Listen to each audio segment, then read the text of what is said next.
The Misadventures of Harry Dubois. What a freaking wild ride we're on. Or just, you know, Disco Elysium, part 9. Here we are. We just performed the field autopsy. And we have an urgent mission to find a way to frige the body before everything spoils. It said to ask around at either the whirling or Frit, or ask this little piece of feces, which we're not gonna do because he and his friend, I kind of want to kill him. Just kind of. So we're gonna ask at the whirling first, because we also need to pay for a room for tonight. We need 20 real, I have 38, so might as well get that out of the way immediately. And avoid these bastards. And as soon as we find a way to fridge the body, I doubt we'll be able to do that here at the whirling, because that fridge probably has, you know, food and stuff in it. I don't think they can store a body.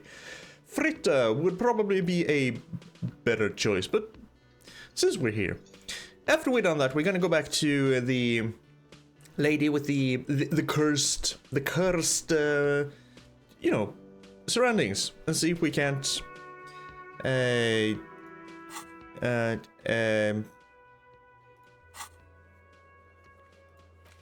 this is what I was looking for.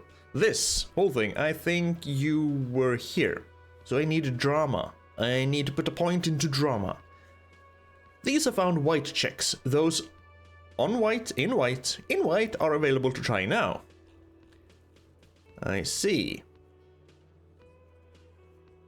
Oh, it does not like being clicked and dragged. Okay. We could try our Ledger of Hatred again. Oh, for a second, I thought that one... That's a little bit confusing. Those in white are available to try now. And if you highlight one, it's in white. Or at least if you hover over it. It's kind of the same... Whatever. This is what I was looking for. So I need a drama. I'm gonna go there and actually go into conversation just to make sure I need drama. There's actually an info button here as well. Oh dear. Oh. Oh dear. Oh dear. Yep. Yeah, not now. Can I help you? About my bill for tonight. Got the 20 real? Yes, I do. 20 real for the night. Good. You got the room for the night, but remember, you'll need another 20 real tomorrow. That's fine, I already have 18. I can just find some tear somewhere over the city and fix it. Hopefully. Without having to sell something else of Kim's. Poor guy. Being saddled with me, with Harry. I seem to be in need of a fridge. Yes, for the dead body. You want to put a dead corpse into my fridge, right? Yes, I do. Correct him. What do you mean correct him? Of course I want to do. Wait, no, we want to put a very important dead body into your fridge. Stress the very important part. I don't care. You're not putting a dead body into my fridge. Why? Because this is a culinary establishment, not a morgue. I can't believe you even asked me. Of course I asked. I have no grip of reality, remember? I don't remember anything. I am a... My head be empty, okay? It would only be for... Don't bother, Kim. Lieutenant, you too? You're asking too? No. The answer is no. I will not turn this place into some kind of macabre circus. I think we might be a tiny bit of a bad influence on Kim. We might be dragging him down with us. Let's go talk to the frit clerk. Yes, let's go talk to the frit clerk. You know, I figured, yeah, culinary can't really store a dead body here, but we had to ask, okay? And the loading tip said, don't be afraid to ask weird things. Yeah, we're asking weird things, alright. Right, the drug smuggling. We also have to talk to the sales guy who's down there. But we need to find a place for the fridge first. Place for the fridge first. Yeah, you know what I mean. Excuse me, young lady. Is this about the questions again? Because I don't really know anything. She puts down the magazine. No. Do you have a fridge? Mm-hmm. Right behind you. She nods towards the buzzing machine in the corner. I need to store a corpse there. You're joking, right? No, I am not joking. I need to store the corpse of the hanged man in your fridge. Okay. It wouldn't even fit, you know. She looks at the fridge. Now that I'm looking at it, maybe a glass-doored fridge in a public grocery store isn't the best option for storing You think? You know, I guess you're right. Plus, the fridge is too small anyway. Okay. She returns to her magazine. Oh, God damn it.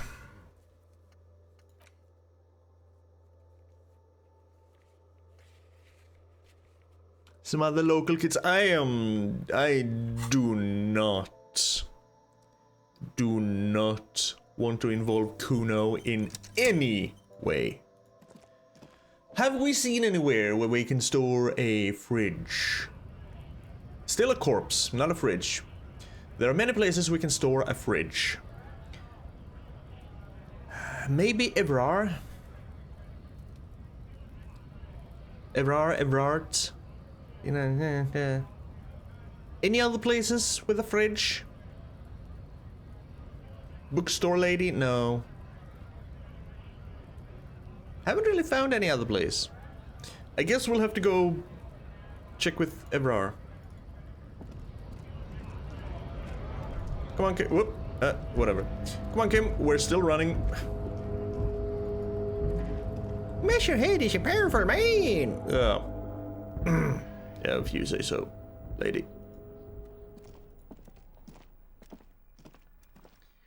Measurehead is a raging supremacist. But he's so good in bed, we don't care.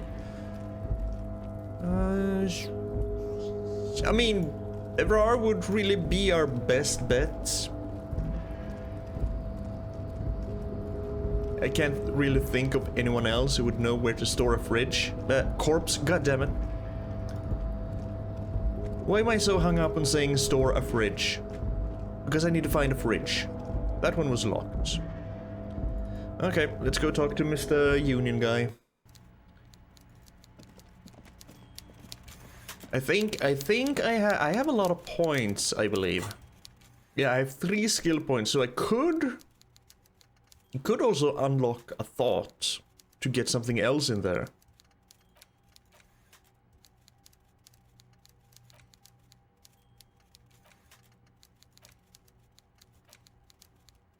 I mean, I would forget this one in that case, because learning cap for perception, I haven't really done much with my perception, I think. And speed, I have decided that we're gonna try and be a good cop, so we're not gonna go for speed. We already told Electrochemistry to basically go screw itself. Wait, inexplicable feminist? Okay. Ravasholian nationhood. The 15th Indo tribe. White morning. Anyway, we'll see. Depends on how many... Mr. Dubois, a pleasure as always. You don't have to sit down this time, since you've already sat on that chair. Thank you, but I can't talk to you about the fridge. I'm told the Union is involved in the... No, let's... No. See you soon, Debardeur. Just kidding, but not too much. The big man raises his hand in farewell. He knew nothing about a fridge.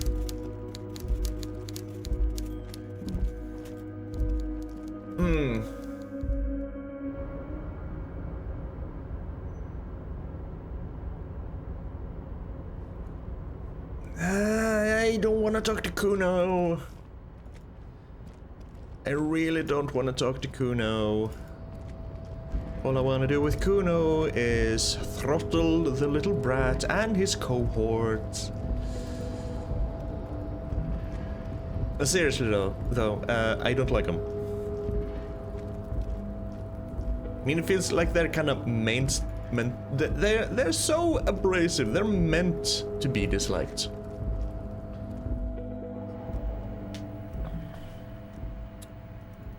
Fridge. Fridge where? As I just saw now, at a very quick glance, the pamphlets on the desk kind of look like the Danish flag. A little bit. I think you guys don't care about my... This is fridge.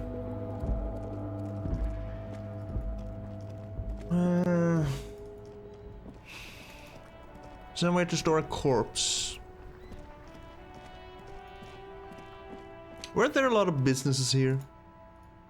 Maybe one of them is a fridge company? An old call box with a matrix of push buttons lists all the companies in the East Delta Commerce Center. East Delta Commerce Center? This must be the name of the doomed commercial area. Yeah, it seems so.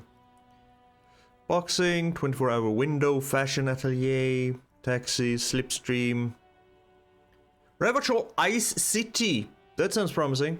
Silence. No one answers the doorbell. Silence.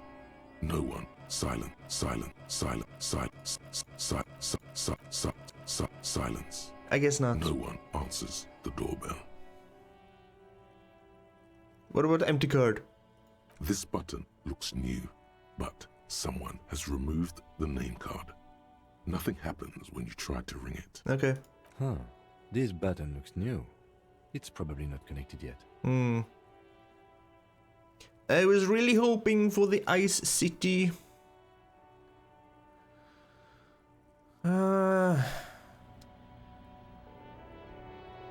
Maybe bookstore girl knows something.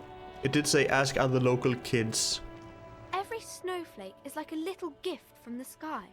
She shivers as one falls on her nose. Say, child, you wouldn't happen to know a good fridge, would you? A fridge? Yes, like a big fridge a cop could kind of like put a dead body into. You mean like the ice bear fridge? Man, that's scary. She smiles. Ice bear fridge? Ice bear fridge? Oh, thank you, Kim. Yes, like a bear, but white. There's a fridge below the building in the basement, with red glowing eyes. I went back there once, behind the bookstore. She points underground. Uh-huh. Mum doesn't want me to go there anymore. Not that I want to. It was pretty scary. She says in a lowered voice. And there's a big fridge down there? Yes. She smiles. One more thing. How do I get inside the building? I already talked to your mom, but she's not letting anyone in. She can be pretty strict. You're right about that. I don't really know what to say. You could try sneaking in. She smiles shyly, like she's not sure that's the right answer. I'm sorry, sir. I really don't know. It's okay, Annette. It's okay. Anyway. She looks around again, her nose red from the cold. Okay, see you around. So. Looks like we're trying to do this thing earlier than expected. This was points into drama, right? The game wouldn't lie to me, right? Lessons, drama. So we just saved. So if I put 1 point into drama, cool for undercover cops, thespians of the stage, psychopaths.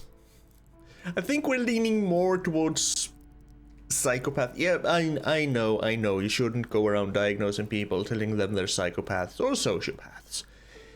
But we're kinda leaning that way. Drama urges you to treat the world as a stage and on it to perform.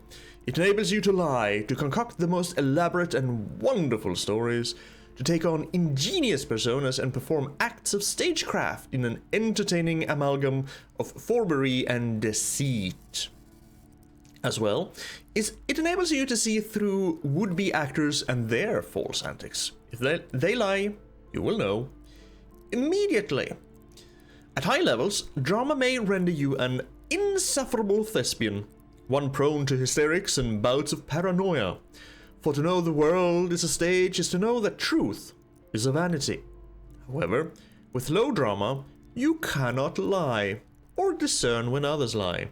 And a cop who can't do either is a cop who's soon going to be lying 6 feet under. That's interesting. What about Encyclopedia? Encyclopedia makes you a know-it-all. Yeah. But I am very thankful for Encyclopedia. Turning your mind into a database of facts. It enables you to draw on these facts innately, offering a wealth of background knowledge to all things related and unrelated to your case. Who knows when the history of cigarette brands will provide the breakthrough you need to arrest a murderer, or when knowledge of pre-revolutionary guns might save a life. At high levels, which we kind of are, we're really going with the whole logic thing, with the intellect thing. At high levels, Encyclopedia shares this wealth of knowledge to an almost overwhelming degree. While it may give you crucial breakthroughs, it more often will clutter your mind with useless tidbits. No, because I like finding out the lore about things. Although it did go on a tangent at some point, I remember that. It went on a complete... just on a tangent. And that was weird. With low levels of Encyclopedia, though, you will be forced to work with only the clues in front of you. Without any background knowledge, copying is going to be tough stuff. Alright, game wouldn't lie to me.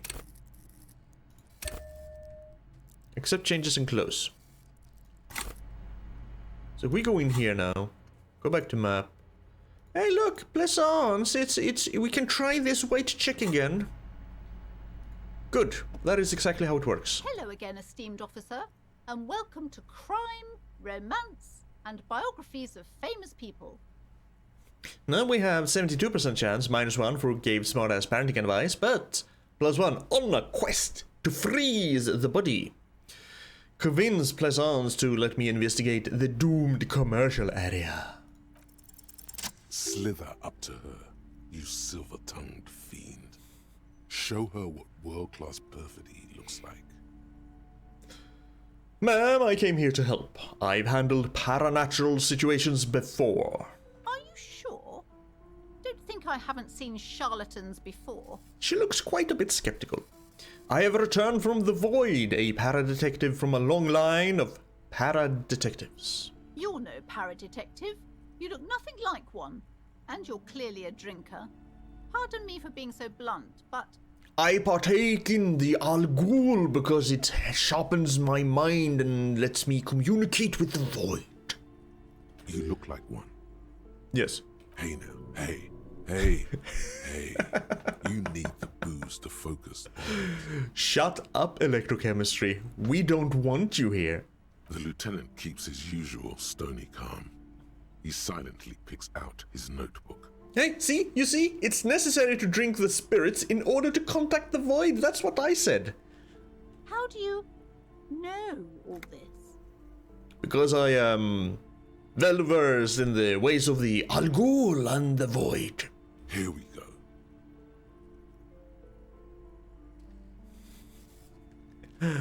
Your wards brought me here in the first place. The Seminese blood also runs through me. You're part Simonese.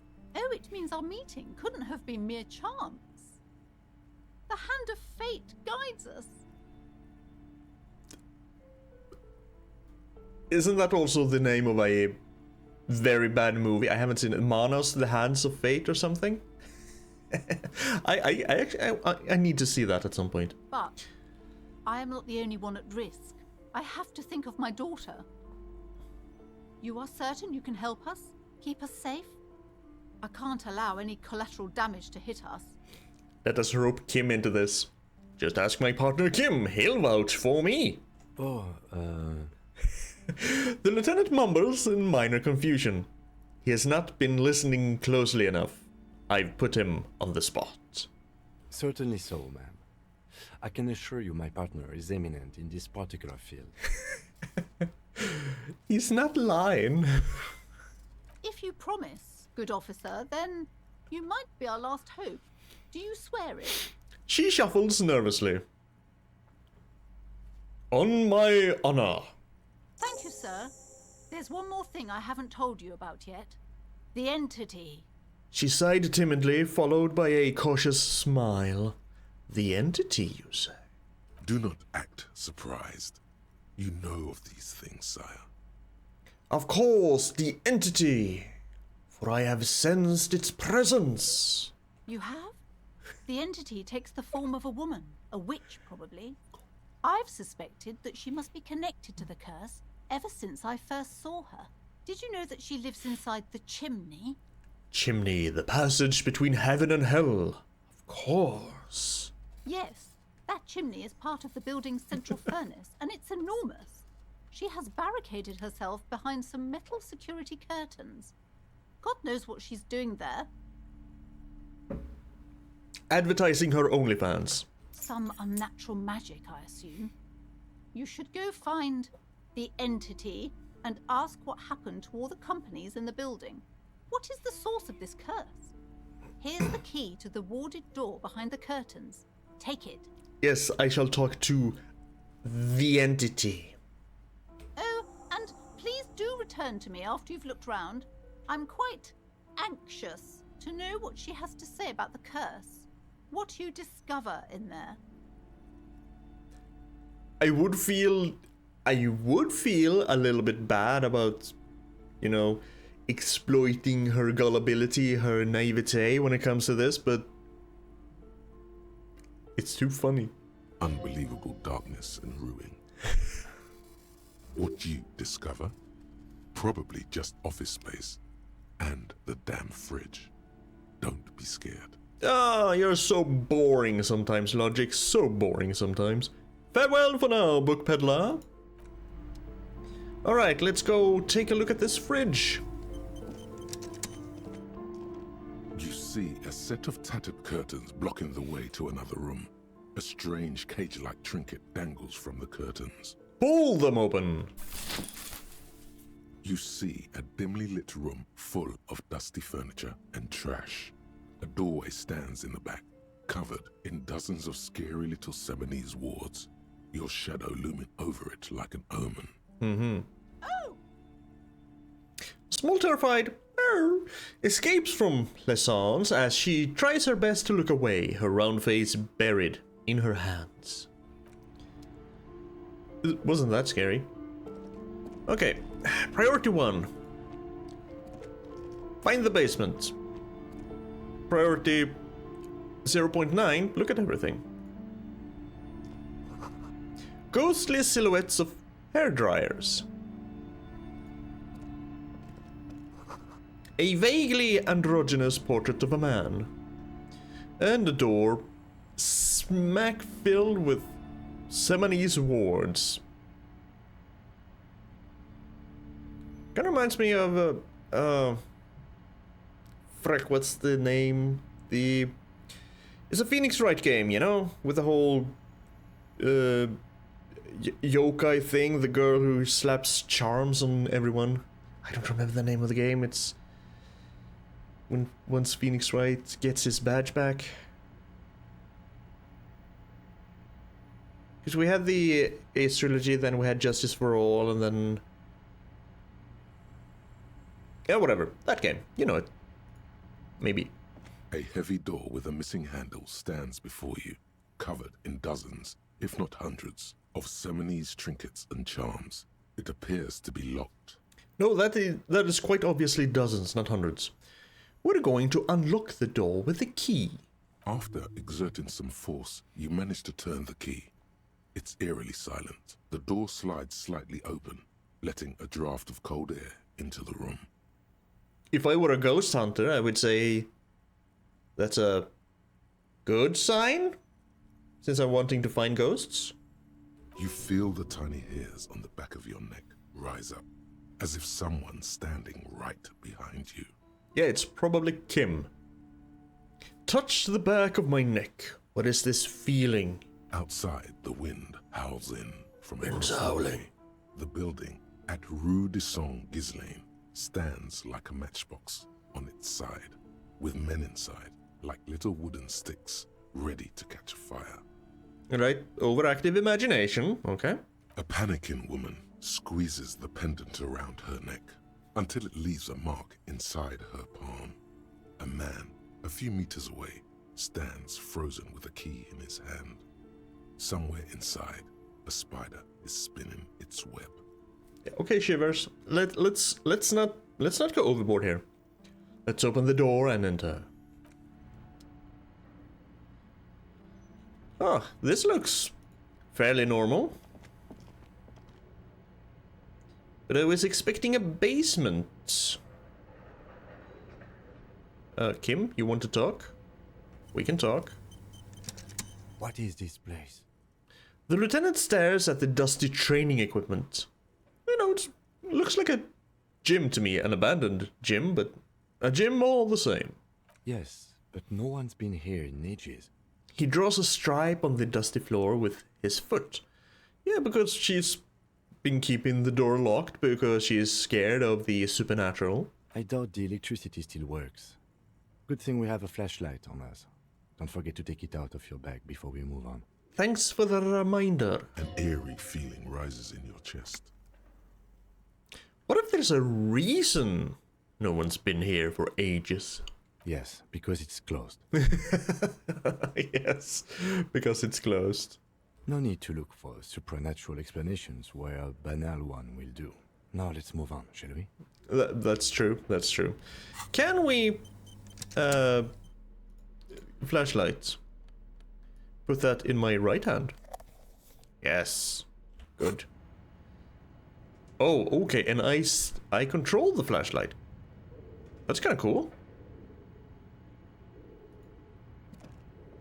It's a punching bag. Sand is dripping from a punch bag. It's been hit by too many bats trying to make it fly as far as possible. The poster says, Citius Fortis. The rest is worn off. Worn out wall bars. They look unsafe. I remember these. We had these in the gym area of my school when I was a wee little lad. We never really used them though. We did like, because we were so small and spindly, we did like to kind of climb as high as we could and then hook our knees in these and then just hang upside down to the terror of every gym teacher that found us. We had fun though. I was a climby little monkey when I was younger. The hallway is blocked by old window panes and debris.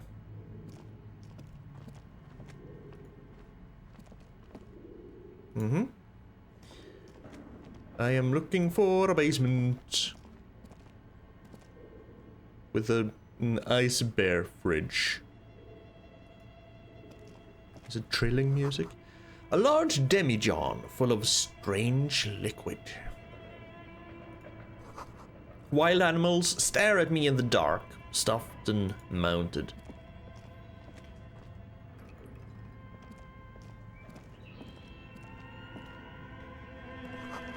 Airship rotors covered in spider webs.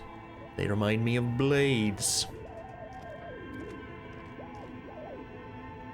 Yeah, they turn up the creepy music up to 11. A naked mannequin torso. A strange yellow color. Probably because it's so freaking old. But Where are the clothes it used to display? Probably taken from someone or thrown away somewhere. Who knows? Hey, I know. I have money. I can afford another night's stay. Yes, nice. No, the journal said. Yes, we're investigating this. I guess it's over here. Find money. As long as I don't have a free place to stay, I will have to do this every night. So I'm guessing I can eventually find a free place to stay. But so far, I'm good for 2 more nights. Blue velvet, soft to the touch, but moth-bitten. Uh-huh. More money? More money!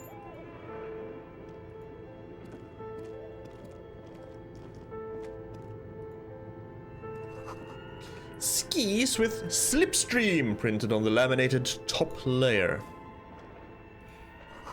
Steel rotor blades bearing a Slipstream logo. A Rubik's Cube? No, production schedule filament memory? 50 real price item gain, what? What the shit is this? The cube-like crisscross of filaments feels oddly fragile in my hand, its intricate structure covered in dust. Silver tape on the... Oh, I'm still moving the flashlight around. On the side reads, production schedule. Note that this filament contains information that can be read using a radio computer, so don't sell it. And didn't we think that the... Oh, did we attach the... No, there it is. That these kind of look like some kind of monofilament thingamajiggy. Okay. Find a radio computer. What the hell is a radio computer?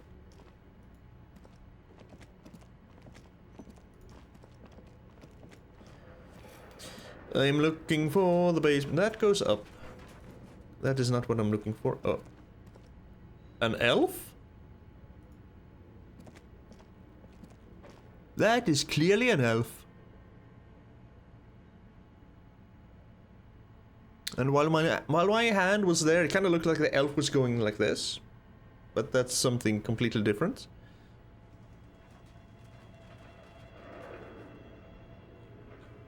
Okay, that's an elf. Your flashlight slides over an old green chalkboard covered in scribbles, sketches, and schemes, like some ancient cave mural. He's holding a sword, and he has a manly beard. Very manly beard. Wish I could cultivate that kind of beard, but alas. Just like I can't cultivate any hair up here anymore, I can't really... my beard growth has never been very exceptional. Some of the writing has faded with age, but you can still make out sections here and there. Photos and drawings have been pinned to the board. Yeah, I see the photos. I see some sort of analog Excel sheets. I see some drawings. There's a hut or something up there. Okay. Inspect the drawings. These lithe, pointy-eared creatures appear to be different types of welkins. You make out autumnal candle welkins casting wax-based magic. Welkins? Translucent welkins with organs shining under their skin, and even ether welkins hailing from the vast emptiness of sidereal space. Sidereal space? Encyclopedia, this is your cue. You should adopt one of those welkins as your persona. No longer a mere man, but a welkin. I wanted encyclopedia, not drama. One of the welkins, towering among the rest, appears to be different, however. Examine the welkin. This is important. It's Vara Hamira, a high welkin, his face white and scarred like cracked marble. This is clearly a welkin supremacist. The note says, all non-welkin races will be purged. Ah, so it's Measurehead, but as a welkin. Okay. The Haldor, the Twarg, the humans, and even headless men, all of them, purged. Imagine a world filled only with Welkin, Green Welkin, Dread Welkin, and the High Welkin to rule them all. One Welkin to rule them all, and in the darkness behind them. Holdor, don't know. Dwarg is probably dwarves, humans, and Welkins be elves. Headless men, Dullahans, I guess. Kind of. The Holdor, no idea. Gnomes? Giants? An inordinate amount of time has gone into drawing these little Welkin creatures. He can't help but comment. Who are these creatures? Who drew them? Are they real? I have so many questions. This looks like concept art for a project. It's not really real. So why would anyone spend so much time on this? Some people really like building a world, I think, even if it's just for a game. Building a world can be fun, yes. One of them is a Welkin supremacist. Political commentary. That one has a great beard, too. The lieutenant nods at the Welkin's facial hair. It does. I was commenting on how manly a beard it was. Well, this has been educational. Let's move on from the Welkins. Just look at those details. So much effort. Indeed. What about the photos? The photo collage depicts barren, icy landscapes wrapped in perpetual night. You see permafrost and glacial landforms, dead trees grown in under the snow. Entire oceans have been frozen from shore to shore. There are pictures of settlements on dried up riverbeds, abandoned in a storm. Animal corpses in the dark, carcasses and bones. Winter's coming, it's the time of the white frost. In the time of the white frost, don't eat the yellow snow, like the loading tooltip said. You see primitive oil rigs built into glaciers, boreal dwarg, yurts under the snow, great mammoth-like beasts of burden. Okay. Albeit dark and cold, this vision also feels cozy in its own way, like eggnog or morphine, a much-needed respite from our own world. No electrochemistry. Leave that crap out of it, but it does seem cozy, yes. I mean, I am very much a fan of post-apocalyptic scenarios, and while it would be dreadfully horrible if that actually happened, there's still a certain allure to it. There's a certain coziness to it, a certain je ne sais quoi. I kind of want it, but I do know that if that would happen in real life, I would be one of the very first to perish. So A pinned postcard reads, "The heat death scenario. A desperate fight for geothermal energy engulfs the world as Wirral becomes untethered from its sun, drifting through the universe." a rogue planet. I mean, that is not an entirely impossible scenario to happen. We just need something with enough gravity to come through our solar system and make a total mess of things. Just, disrupt our orbit around the sun just enough so that we get flung out, and yeah. Then we'd be dead eventually. Unless we do a Zion and bury down and live near the Earth's core, I guess. Maybe. Would that even work? Let's hope we never have to find out. Inspect the schedule. This is a monthly calendar from the year 50. 1 year ago. Cryptic words like sprint, daily minimi, and GPI span the marker-drawn grid, the grand scheme of production and money. Sounds like stats for characters. Minimi stands for a mini-meeting. It's part of a bigger framework for managing work called RUN. Station 41 tried to implement it a few years ago, but failed. Right, keep reading. What happened? As time goes on, the numbers in the boxes grow rarer and rarer. The board becomes an empty snowfield in the final days. Only failure and regret dwell in this region. Looks like they didn't make it. The lieutenant looks at the frigid ice field of nothingness. A note in the bottom left corner of the chalkboard says, "See the prod schedule filament for details." I have that one, I think. Let's inspect the notes. The handwriting is only partly legible, but you can still make out 3 slogans: "Call in, tune out," "Wirral untethered," and "Heat death of the universe." Oh, heat death of the universe. Outside, a cold wind wraps the building in its bosom. Snowflakes in the wind. An old woman passes what the locals call the doomed commercial area. She tries hard not to look at the bookstore windows. It's unwise. I see. Shivers does a lot for the mood, gotta say. What's this? Appears to be some kind of machine with a cube-shaped heart and a wired framework. The keyboard has a rectangular on-off button. A piece of paper still hangs from the printer. Would this be our radio computer? A radio computer. Just sitting here without anyone inside. He sounds surprised and a bit cautious while watching me circle around the machine. But we are looking for frige, and we are pressed for time, so... On the other hand, it's not that I'm not interested in abandoned radio computers. This is the Ream Civic radio computer, model RC5120, equipped with a Feld mainframe and a Ream-compatible printer. I will get back to this because finding a fridge is actually my priority. But I know there's a radio computer here now. I can still interact with it, that is good. So it's not like it's going to go away. This old fireplace is covered in lines drawn in blue and red marker, the mesh spreading over the stone like blood vessels on alabaster skin. It looks ghostly and strangely ancient. Also kind of looks like a strategy for a battle or something. The whole thing resembles Cadran mosaic tiles. Very pedantic. Wait, hold on. How do I know what Cadran mosaic tiles are supposed to look like? History classes, students with their textbooks open, studying the roots of our civilization. Those aquarelle blue tiles looked beautiful in the sun. Okay.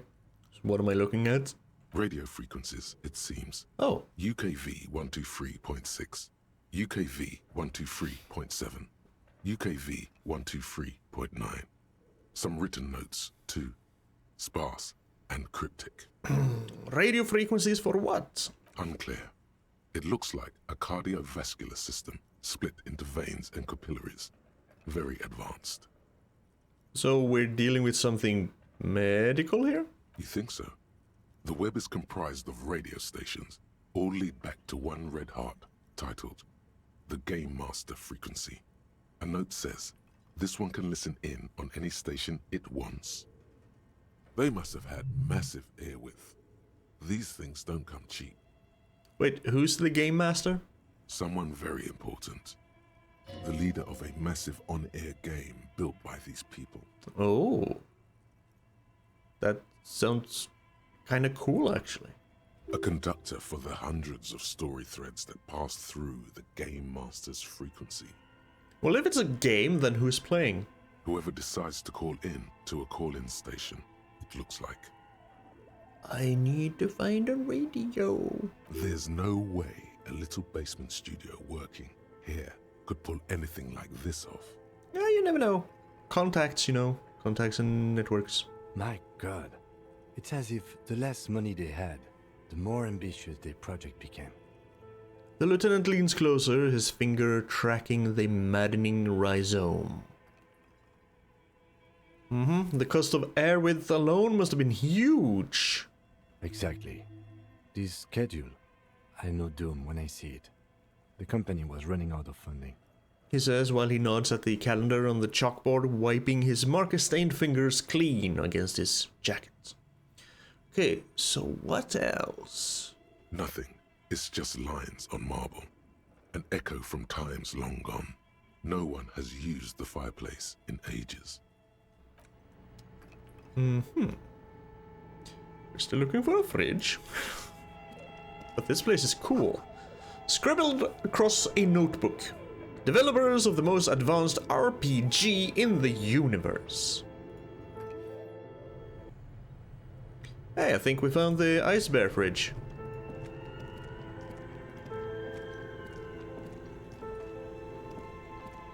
You see a terrifying ice bear with a strange compartment in its belly. The door is covered in frost, and the bear's eyes are glowing red. So there's some electricity going to this fridge.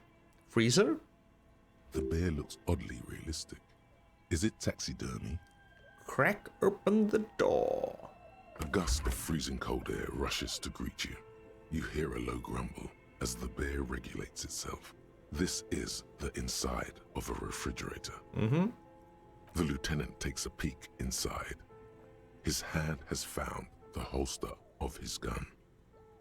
Take a look inside the refrigerator. The shelves are empty. All you see are crumpled ice cream wrappers with the brand name, Revachol Ice City. A handwritten note has been attached to the door. The fridge is huge. That's the company I tried to call. Take the note from the door. You pocket the note and the little fridge magnets keeping it on the door. Okay.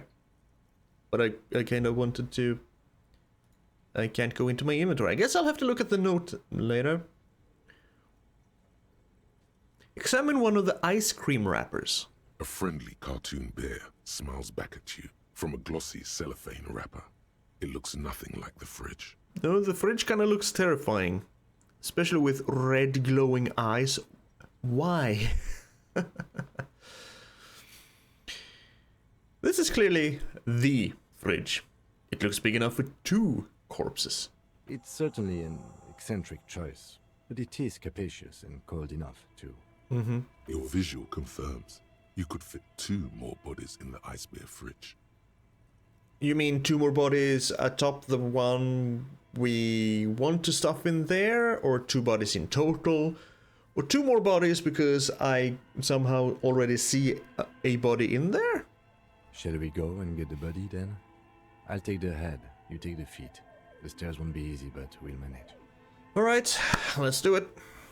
The body is heavier than you expected and stinkier. It takes half an hour to get it down to the basement. Then 10 more minutes to stuff it into the fridge. The lieutenant takes a step back to admire your handiwork. That was loud. It was really loud. Beautiful. A dead body in a nice bare fridge. This is some of the best police work I've ever done.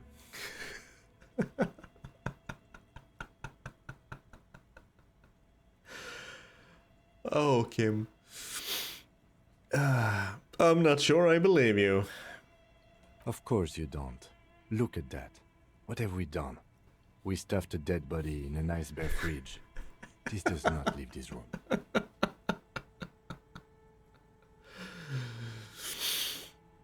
Yeah, I know. We did our best with the means at our disposal. Did we though? Okay, maybe we did. Yeah, we did. It was either this, or leave the body rotting, or you left me alone while you transported the corpse. Do you really want to leave me alone? I don't think so. At least we've stopped the body from decomposing further. Now you can conduct another inspection under controlled circumstances. Oh, we're gonna do some more field autopsy. Inside the icy realm of the ice bear fridge, the corpse stands slumped, waiting. Okay. Where... Perception 3. We need a little bit more perception before we do this, I do believe. What is a giant bear-shaped fridge doing in an abandoned cellar in the first place? Good question. It looks like an ice cream fridge. The lieutenant reaches for one of the wrappers. He studies it in the light. So they tried to sell ice cream from this hyper-carnivore? I know. What an unfortunate marketing choice. Mm-hmm. What is even worse, The bear is still costing them money to this day. The lieutenant points at the red snaky cable running from the fridge. The electricity bill must be catastrophic. On the other hand, it did help us with a certain corpse situation. Mm-hmm. Indeed. Refrigerated meat is much better for coroner's work. Yeah, close the door. I'm gonna leave him here for now. Now, we did take a note. Handwritten note from the fridge. A handwritten note you found from the giant ice bear fridge. It still bears some marks from the fruit-shaped kitchen magnets that we used to secure it to the refrigerated door. The note is written with a blue pencil on a piece of lined office paper. The kitchen magnets have left spots on its surface. Does it say anything interesting? The lieutenant leans closer to read the crumpled note over my shoulder. This is tangential at best, but the lieutenant's detective instinct is still active. Read the note. Someone has scribbled, S. I can't believe the off-site copy is still here. The illiterate ginger kid keeps stealing stuff from the studio, so I had to hide it somewhere safe. Freaking Kuno! You'll find the filament memory with the off-site copy in the frozen ice cream maker. Please take it home, ASAP. It's important. I'd do it myself if I lived in a civilized place with a freezer. Take care. Sully Swaff.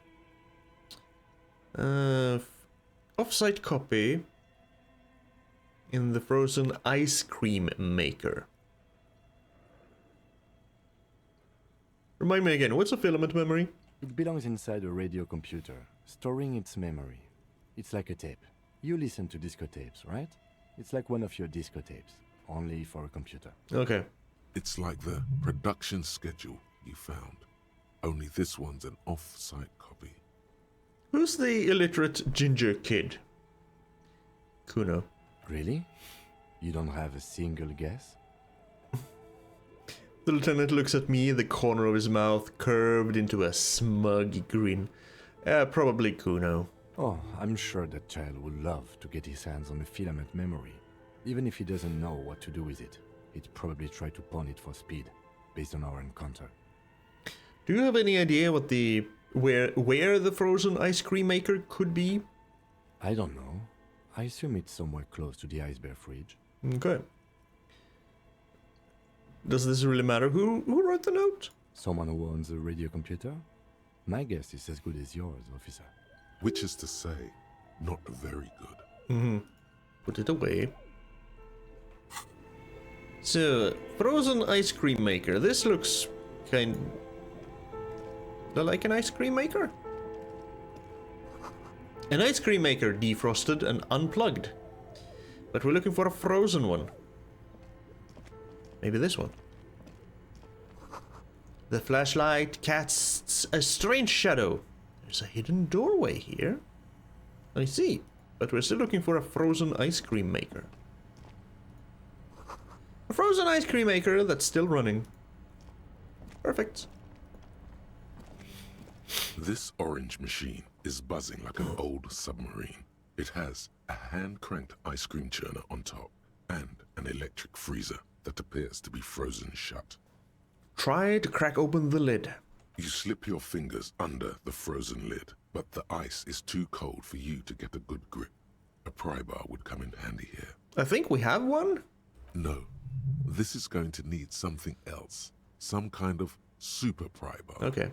Don't even try to open it with a regular pry bar. You're just wasting your time.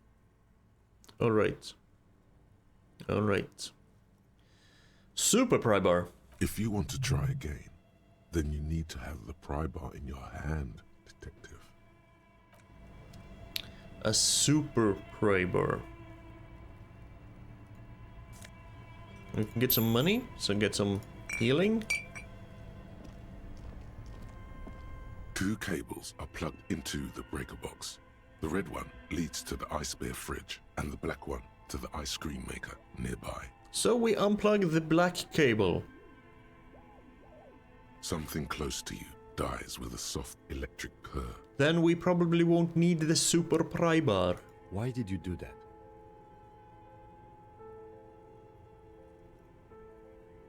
because I want to open the ice cream maker. It's black. It's not like it's the red one. The lieutenant raises his brows, but doesn't say anything.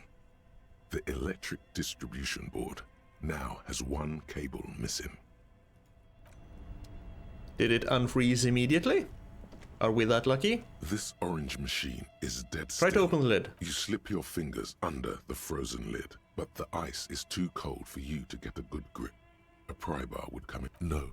This, if you want to try again. Still need a super pry bar.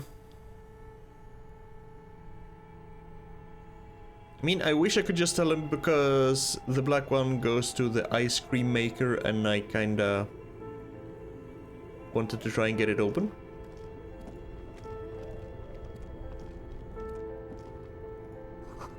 Intercom wires running into the breaker box.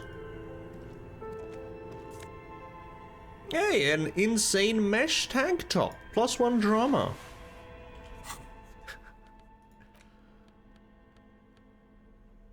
And where's this gonna go? On my shirt. On my shirt, I see. So I lose 1 conceptualization, but I gain 1 drama.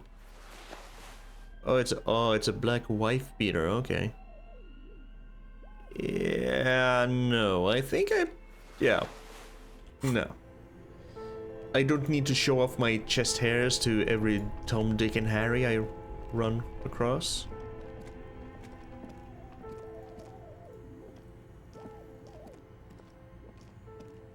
Do. Oh, come on, detective. You can make it. There you go. What's this? 2 rusty rifles are hidden above the piping. They look inoperable. Someone has stuck some busted guns beneath the ceiling. Someone was preparing for war. A few bricks have fallen off, revealing a compartment behind the wall. It's too dark to see in. So where are we? Seems like an old bunker from the revolutionary period. Look at all those rifles. Must be an old weapons cache. He points up at the rifles under the ceiling.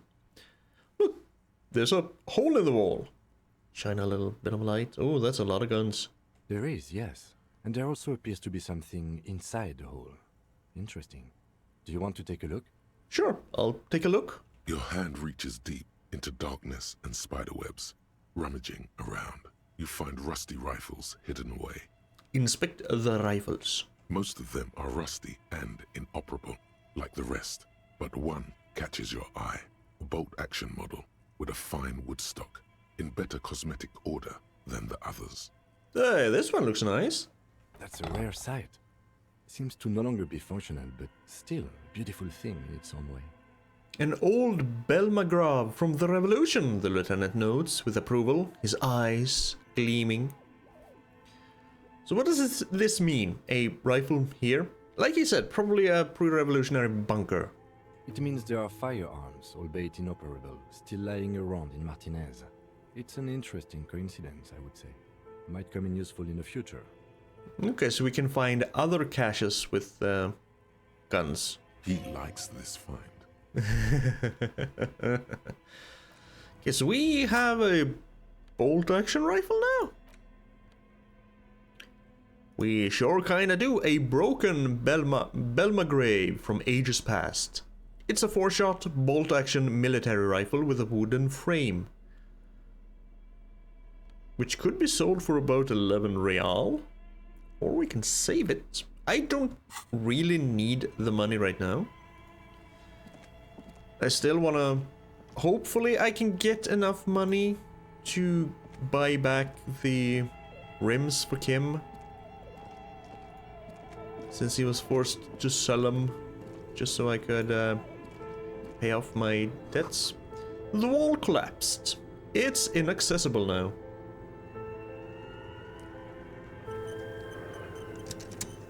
A thick layer of coal dust covers the furnace, Okay. coloring it pitch black.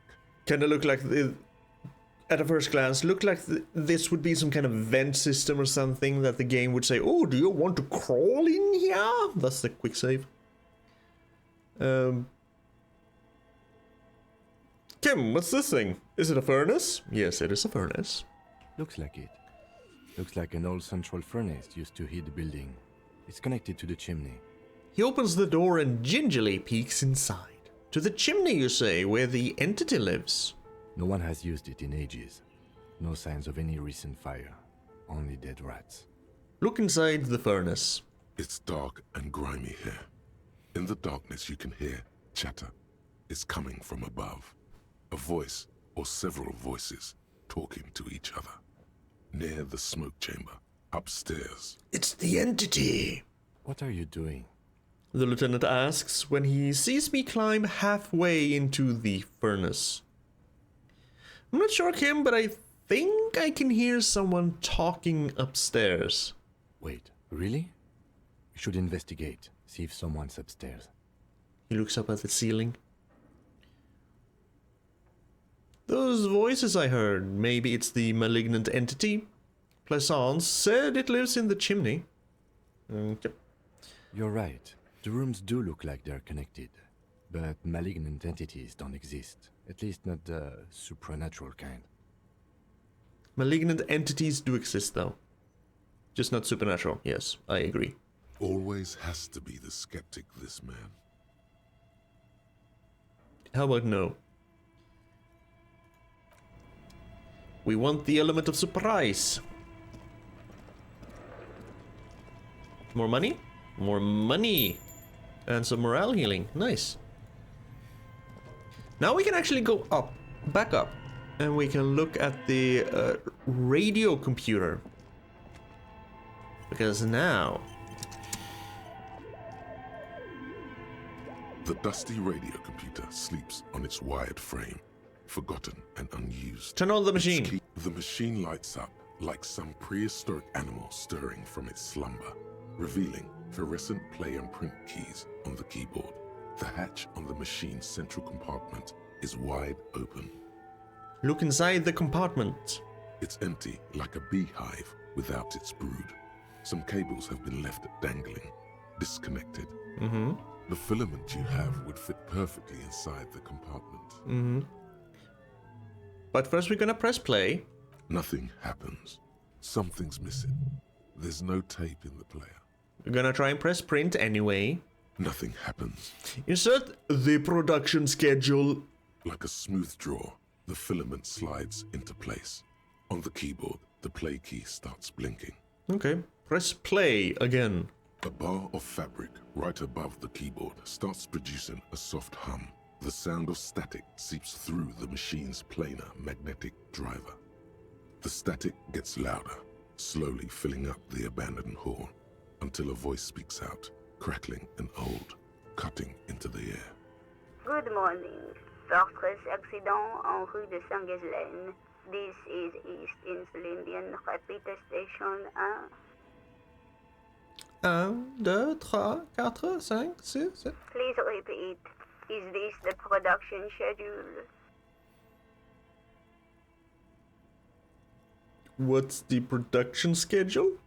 The filament you have inserted into the reader. Ah, right. Thanks for the explanation. That was a question. Have you inserted it into the core? Yes. Good. Please repeat the password. Password? Of course it would have a password. That's why there's a human administrator involved. This is the police. Please open this thing. I am contractually obliged to protect the privacy of the filament holder Fortress accident. Without filing a warrant with Lintel, I cannot give you access to this filament. I'm afraid we are not doing that, unless we want to wait for a month. Oh, no, we do not. Now, can you please repeat the password? The voice in the machine asks again. She sounds cold in the damp air. I don't know the password. Received. I will register this login attempt. Don't worry. Passwords have a way of turning up sooner or later. Yeah, we can just try again later. Fortress accident. Is there anything else I can do for you today? Why did you call me Fortress Accident? Fortress Accident is the company on whose name the terminal you are currently using has been registered to. I see. Do you have any other information about this company? One moment. You hear her flip through a catalog before she reads out with studious care. Fortress Accident SCA produces revolutionary interactive call-in radio games. That's what the catalog says. But it seems no one has been here for ages. So feels kinda like they might have died out, but you're still there. But then again, there was a note, not very yellowed, so it can't be that old, on the fridge. Maybe the password is in the ice cream maker. That's not bad. And what's that? This interactive call-in radio game? Any other questions? Yes. Well, no, that's all for now. Thank you, and goodbye. The old lady's voice disappears along with the static. Tiles on the cube are still smoldering, casting the framework in a soft glow. Fluorescent play and print keys shine on the keyboard. So what if I print? Nothing happens. Okay, remove the production schedule. The filament slides out of its glowing nest. I'm gonna keep this with me.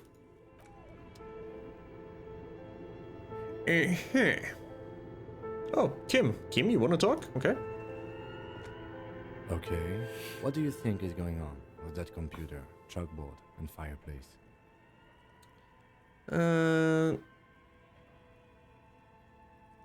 It's just a failed business. The only question is, what the hell were they making? Interactive call-in radio games. Yes, that is the question. The lieutenant takes a step back, steepling his hands. Like he's ready to lay out a fine theory, crafted together like a puzzle box. Lay it on me, Kim. It looks like one of those popular pen and paper role-playing games. Only these people were trying to automate it, make it work on radio computers. Like we have today. Kinda like we're playing now. How were they planning to do that? Through call-in stations. None of the players have to be physically present. Anyone in the world can participate in the game, as long as they have a two-way radio. Then there's the game master frequency that listens in on the smaller call-in stations. I think that was supposed to coordinate the stories, functioning as a master of ceremonies of sorts. Just a worldwide D&D campaign. His fascination has swept aside other concerns for the moment. He's a little hooked. And I don't blame him. Electrochemistry. Coordinating so many games would take a whole switchboard of people, possibly divided into sub-frequencies. Has anyone ever done this before? Not to my knowledge. They make automated games in Grad, Messina, Königstein. You know, places with industry. Mm-hmm. Not in Revachol West, among the ruins. But I don't think anyone has attempted to create an inter-isolary game before. We just don't have the technology. And this was a role-playing game? Indeed. Those Welkins are a dead giveaway. Role-playing people love that stuff. The world looks like a modified version of the We World board game, with hit death thrown in. Super cool.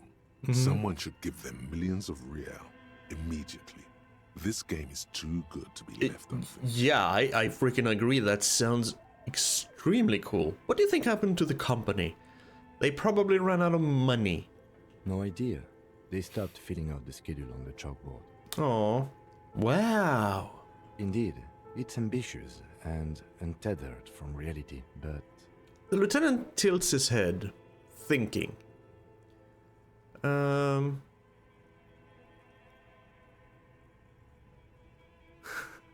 The world is cold and lonely. This would keep it company. Let's finish it. And I'm hoping that means finish the game. It's too late for that, I'm afraid. Aw, he says, looking around the derelict room. The pipes howl and a rat crosses the floor. Okay, let's keep moving. Aw. Kim seems into RPGs. Gotcha. No, I think there were stairs up over here. See if we can't find the entity. An iron safety curtain curves before your eyes, folded like a bellows. It covers half the room, blocking the way into a colossal industrial chimney.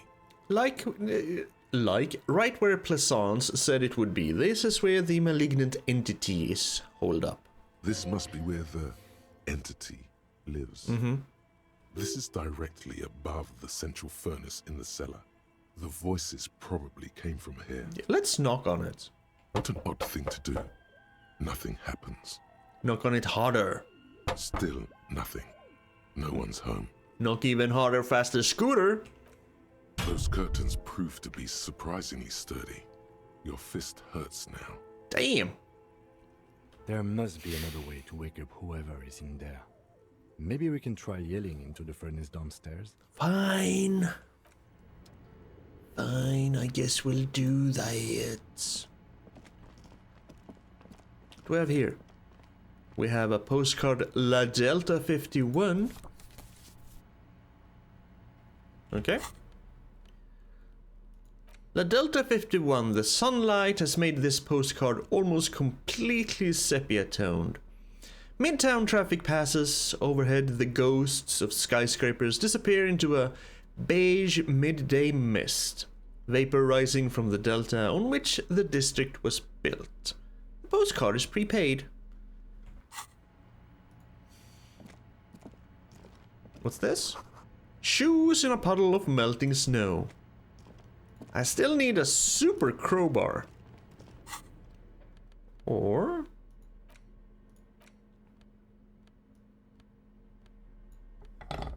we can try it anyway. Maybe the ice has lessened its grip somewhat of the ice cream maker machine.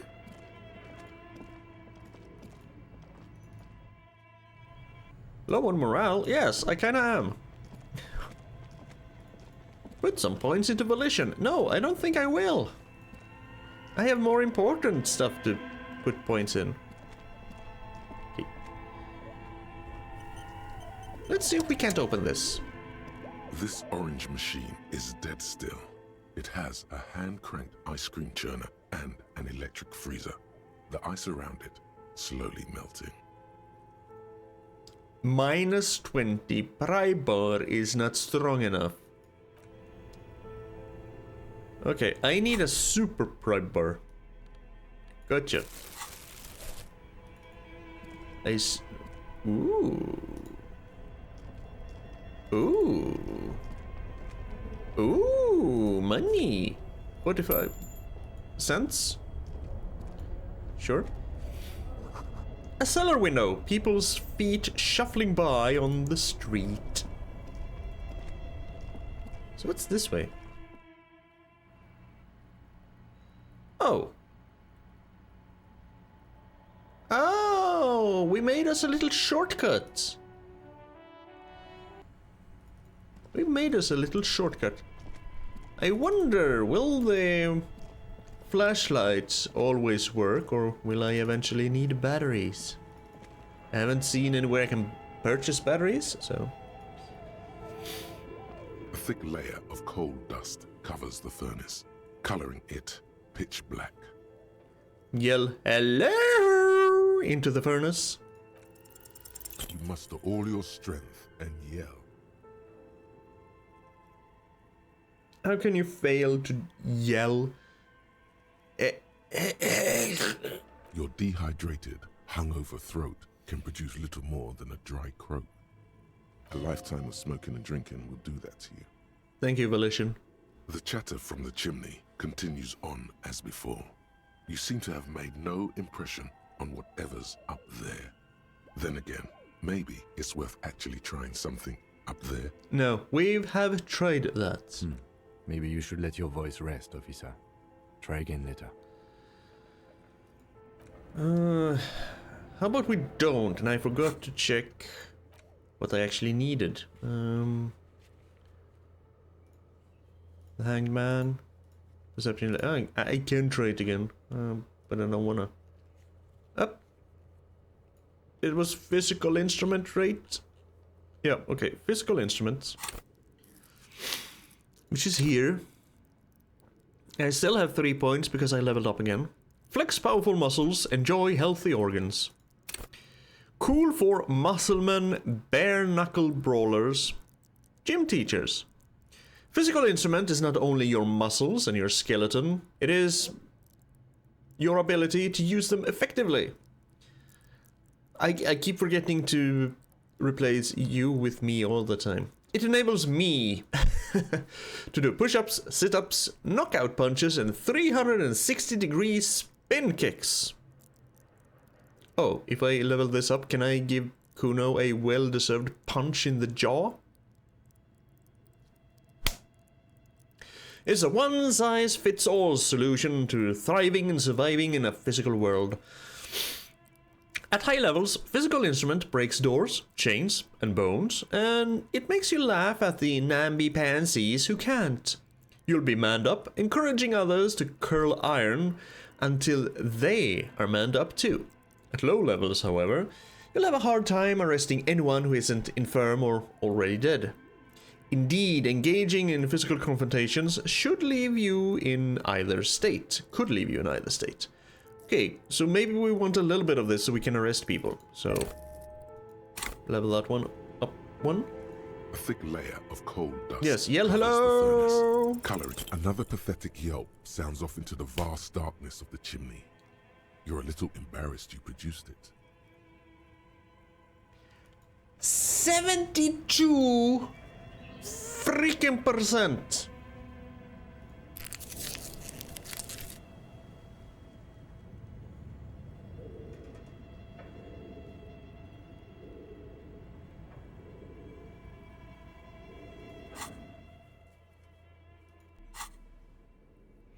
I'm gonna take another look at my ledger. It's the ledger you found in the trash. A cabbage of paper. 92%. Can I read the case files now? The permeables draw in. Yes, at last. Thank you. You find a way to piece them together using the alphanumeric code on the margin. HDB 41, date of initialization and time of arrival on the scene, followed by the title. For example, HDB 41120117000, the next world mural. HDB 41. Yeah, weren't those officer precinct? Yeah, so precinct 41. 11201 1 11/20/11, so I guess it's 7 in the morning we got there then. Wait, weren't those officer precinct? Yeah, is this not my... Why, yes, your precinct number is 41. Right. Sorry, I got it confused. I thought I was the other precinct. And HDB is Harry Dubois. Every last alphanumeric in the files begins with it. And these are your case files.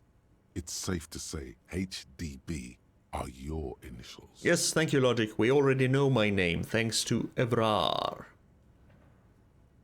Harry Dubois. Yes. HDB.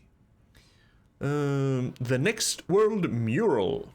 This one is relatively easy to reconstruct. Overnight on 1202, a graffito, nay, a mural, appears on an 8-story tenement overlooking central Jamrock. The building is a sparsely inhabited ghost tower, part of a failed real estate development called Grand Couronne. Cause of failure, rent too high. The mural is enormous. 2 silhouettes, a man and a woman, are kissing. The text cut into their form reads, "True love is possible only in the next world. For new people, it is too late for us. Wreak havoc on the middle class." Why the middle class? They haven't done anything. Wreak havoc on the upper class. People call it that thing and that fucking thing. It's visible for miles. In 2 days, the station's complaints desk gets clogged with requests to remove the bummer. You and your partner are assigned to the case. And who would my partner in that case be? Not Kim, because I think this is the first time we've ever met. The graffito crew is easy to track down. Only the bell lectures have the literage of industrial paint to cover the surface. One of the graffito artists is rumored to be rich. They take responsibility for the execution, but not the design. The ideologue of the next world mural, as the crew calls it, remains an unknown. So if one of the artists is rumored to be rich, of course they want to wreak havoc on the middle class instead of the upper class. Okay. Wait, do I ever find out who came up with it? The case files do not show you finding the author of the design. Alright, read on. The crew agrees to clean up after themselves. However, your partner, JV, is against the removal, citing public support for conservation. This leads to a debate in Precinct 41, which then spreads to the streets of Jamrock, ending in a rare plebiscite organized by you and the rest of Row 3. And what's Row 3?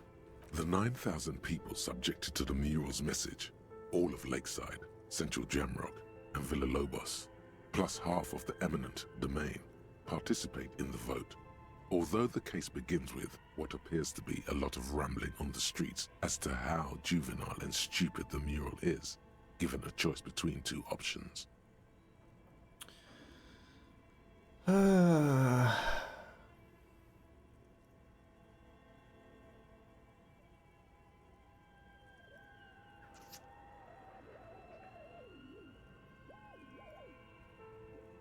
I mean, skyscrapers are kind of boring, so keep the mural. A staggering 78% of voters choose to keep it. Turns out the opposition were a loud minority, and that love truly is possible in the next world for new people, and it is too late for us.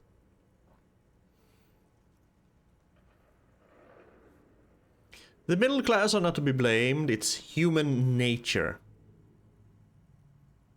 Did anyone ask you what you believe in, man with the smelly toilet legend? What do you want to tackle next? Or are we done? The unsolvable case. AKA Leslie and Burke. AKA the public indecency drunk and the property damage drunk is a cursed case. It has been passed from unsuspecting officer to unsuspecting officer for 10 years. On January 29, the unsolvable case made its way to you. Why you accepted it, it is unclear. Every officer, and indeed most civilians in Jamrock, know it's unsolvable. Oh, really? You were so drunk, you didn't remember what it was when you signed on. That, or you were high. Or both. Leslie will always take his pants off when he's drunk. Burke will always trash everything. It's just what they do. It is their nature. You cannot change the nature of a man. And you can't lock them away because public indecency and small-scale property damage are not punishable by incarceration. But if they don't clean up their act, it sounds like you should make an exception. The only way for Leslie to stop flashing his genitals to bypassers and for Burke to stop dismantling signage and rear-view mirrors would be for them to stop drinking alcohol, which in their 40s or 50s, it's hard to tell because of their distorted features, is a medical improbability on par with you ceasing to produce the expression. Couldn't we just keep them off the streets? You would think that, but you're wrong. Where's the fun in exposing your genitals or breaking stuff in your own home? No, Leslie and Burke are on the corner of Main Street and Perdition, because that's where the action is. Again, if they won't clean up their act, make an exception, throw them in jail. It's a bit harsh, but you know, if they won't stop, that's the only way to stop them. Can you keep yourself off the streets? Oh, shush logic. Threatening fines, dragging them to the station, locking them up in the hellholes they live in, locking them up in the station, hypnotherapy, even trying to get the local gang of Zemyaki to take them out. The Zemyaki gave them ethanol, so Burke and Leslie would expose and rampage even harder. Okay. You tried it all, and still the complaints wouldn't stop. as they hadn't stopped for 10 years. Locking them up in the hellholes they live in, and they still didn't stop? You mean they snuck out? It's plain to see from the files that you, Satellite Officer JV, and Special Consultant TH had more important cases to attend to. You uncover cross-reference to several ongoing investigations, each brought to a standstill every time you drive down Main Street. Because there they are, on the corner of Perdition. And what is Leslie doing? I don't remember who did what. That's how good my memory is. Did it ever say who did what? Yeah, Leslie did the genitals thing. On the corner of Perdition, and what is Leslie doing? Public indecency? Good, you're learning. No. If the files are to be trusted, that's all there is to it. That and Burke breaking things, and the fact that they're both drunk. But then again, so are you. The case becomes considerably less comic one day when Burke takes a swing at your ledger. So Leslie does the indecency thing. I can kind of associate it with Burke breaking. Burke breaking. Yes. He must have it confused with the property he likes to damage. But the joke's on him. You're drunk out of your mind on potent Pilsner. You slam the hardened plastic board in his face. Then you proceed to beat him unconscious with it. Oh, that's not very good. In the process, the ledger sustains damage. The compartment within, reserved for permeable documents, is jammed shut. You stop your assault on the now unconscious Burke to open it, but are unable to do so. The officer began to cry, reports Leslie, who, at this point, is tending to Burke. Mm-hmm. He came at us, and at us. I think he was trying to kill Burko.